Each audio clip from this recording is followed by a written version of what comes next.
আসসালামু আলাইকুম। আশা করি সবাই খুব ভালো আছেন। আজকে আবার একটা ভিডিও নিয়ে আপনাদের সামনে হাজির হলাম। আজকে এই ভিডিওতে দেখাবো কিভাবে খুব সহজে এই হাফ বডিতে আমি কাপড় লাগিয়েছি।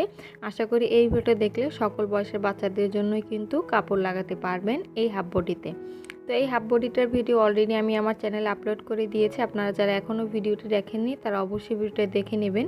আমি লিঙ্ক ডেসক্রিপশন বক্সে আর আই বাটনে দিয়ে দিব। তো এই জামাটি আমি একটা 2.5 বছরের মেয়ে বাবুর জন্য বানাবো। তো এখানে আমি 1 গজ পরিমাণ কাপড় নিয়ে নিয়েছি।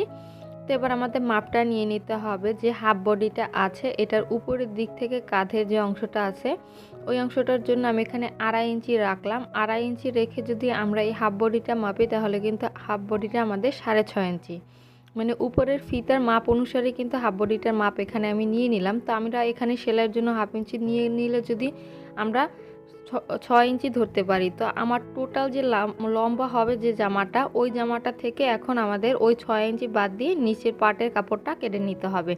তো এভাবে করে আপনারা সকল বয়সের বাচ্চাদের জন্য কিন্তু শুরুর হাফ বডির থেকে যে মাপটা থাকবে হাফ বডির ওই মাপটা বাদ দিয়ে নিচের কাপড়টা কেটে নিতে হবে। তো এখানে আমরা বাজার থেকে যেভাবে কিনি কাপড়টা 2 ভাঁজ করে নিয়ে নিয়েছি। তো আমি একটু দেখিয়ে দিচ্ছি, আমি এখানে বেশি কুচি দিতে চাচ্ছি না, এই জন্য আমরা জাস্ট 2 ভাঁজ করার পরে যেভাবে কাজটা মানে কাপড়টা আছে ওইভাবে করে যদি আমি কাপড়টা লাগিয়ে নিই তাহলে কিন্তু এখানে এনাফ পরিমাণে কুচি পড়বে। তো আপনাদের যদি কাপড়ের যদি বহর কম হয় তাহলে আপনারা কিন্তু এই সেট থেকে চওড়ার মাপটা নিয়ে নিতে পারবেন। তো আমি এই চওড়ার মাপটা নিচ্ছি না, আমি ডিরেক্ট লম্বার মাপটা নিয়ে নিচ্ছি।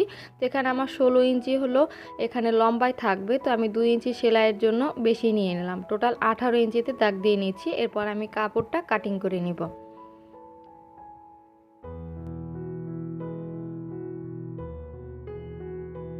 তো 18 ইঞ্চি সমান করে এখানে আমি কাপড়টা কেটে নিচ্ছি।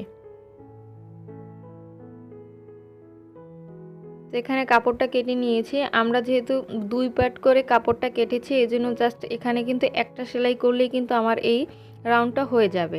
তো এখানে আমি এই অংশটা একটা সেলাই করে পুরোটা রাউন্ড করে নিব। এই যে পুরোটা আমি একটা সেলাই করে নেব। তো এখানে আমি পুরোটা সেলাই করে উপরের দিকে একটা বড় বড় করে এখানে দেখুন সেলাই দিয়ে নিয়েছে। এরপর এই সুতাটা ধরে যদি আমি হালকা করে একটু টান দিই তাহলে কিন্তু এখানে আমাদের কুচির মতো হয়ে যাবে। তো আমি আগের যে ভিডিওটা আপলোড করেছি ওখানে আমি দেখিয়েছি কিভাবে কুচি করবেন। তো আজকে এর জন্য আর কুচি না করে জাস্ট এভাবে উপরের দিক থেকে একটা সেলাই করে সুতাটা টেনে আমি এই অংশটা আস্তে আস্তে করে কমিয়ে এনেছি। তো বডির মাপ অনুসারে কিন্তু কুচিটা আমি কমিয়ে এনেছি। তো এবার আমাদের বডিটা মানে বোতামের ঘর রেখে আমি সেলাই করে আটকে নেব। এই যে দেখুন বোতামের ঘর রেখে এখানে অল্প কিছুটা অংশ আমি একটু সেলাই করে নিয়েছি, এতে করে কিন্তু বডিটা আমার রাউন্ড হয়ে গেছে।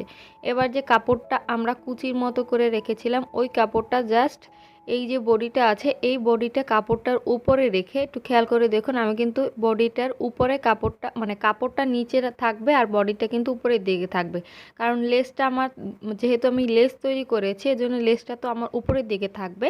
তো এভাবে করে আমি সুন্দর করে একটা সেলাই করে নেব। তো আমি আর সেলাইটা দেখাচ্ছি না, আমি সেলাইটা করে নিচ্ছি অফ ক্যামেরায়।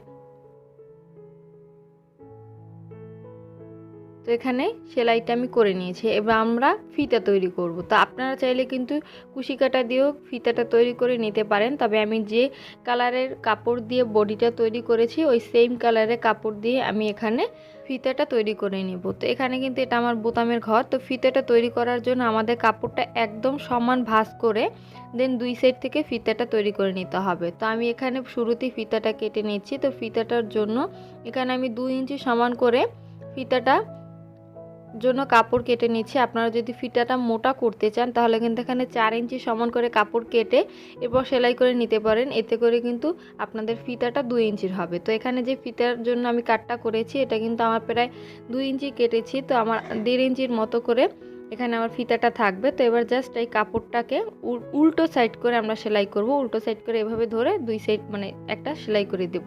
তো এখানে আমি পুরোটা সেলাই করে 4টাই উল্টে নিয়েছি। এবার আমরা বডির সাথে ফিতাগুলো লাগিয়ে নিব। তো ফিতাগুলো লাগানোর জন্য দেখুন আমরা বডিটা একদম সমান ভাগে এই যে একদম মাঝখানে একটা দাগ দিয়ে নিচ্ছি।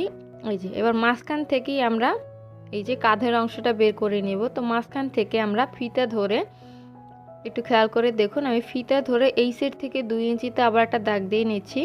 এই যে একদম মাঝখান থেকে এই সাইডে 2 ইঞ্চিতে একবার দাগ দিয়ে নিচ্ছি। এই যে আবার অপর সাইড থেকেও সেমভাবে এই সাইডেও আমি 2 ইঞ্চিতে একটা দাগ দিয়ে নিয়েছি। এবার এই 2 সাইডে যে দাগ দিলাম এইমাত্র ওই 2 সাইডে কিন্তু আমাদের ফিতাটা লাগাতে হবে।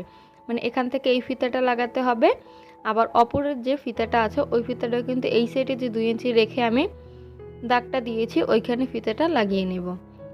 তো এখানে যদি একটু বড়দের ক্ষেত্রে করেন তাহলে কিন্তু 2.5 ইঞ্চি রেখে ফিতাটা লাগিয়ে নেবেন। সেমভাবে আমি পিছনের পাটেও ফিতাটা লাগিয়ে নেব। তো তৈরি হয়ে গেছে কিন্তু এই বডিটি, খুব সহজেই কিন্তু কাপড় লাগানো যায়। আশা করি আপনাদের ভিডিওটি ভালো লেগেছে। ভিডিও ভালো লাগলে অবশ্যই ফ্রেন্ডস ও ফ্যামিলির সাথে শেয়ার করবেন। যারা এখনও চ্যানেলটা সাবস্ক্রাইব করেন অবশ্যই চ্যানেলটা সাবস্ক্রাইব করে দিবেন। ধন্যবাদ সবাইকে।